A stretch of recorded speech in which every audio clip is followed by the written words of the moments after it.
Sunny one के बीच में 3 दोस्त रहते थे, मिमी गिलहरी, टिको खरगोश और लोलो छोटा हेजहोग। वे हर दिन जंगल से बहने वाली चमकदार नदी के पास एक साथ खेलना पसंद करते थे। एक बरसात की रात नदी के पार का पुराना लकड़ी का पुल बह गया।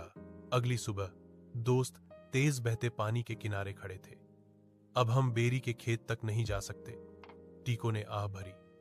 और मेरा पसंदीदा चढ़ाई वाला पेड़ दूसरी तरफ है, मिमी ने दुख से कहा। लोलो ने एक पल के लिए सोचा और कहा, अगर हम मिलकर एक नया पुल बनाएं तो क्या होगा।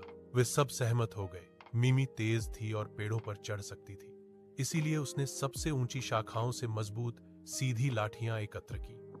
टीको कूद सकता था और खोद सकता था, इसलिए उसने पुल को जगह पर रखने के लिए मजबूत पत्थर ढूंढे।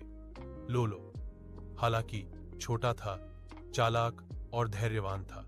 उन्होंने उन्हें दिखाया कि लकड़ियों और पत्थरों को कैसे पंक्तिबद्ध किया जाए ताकि वे गिरे नहीं। पहले तो यह आसान नहीं था।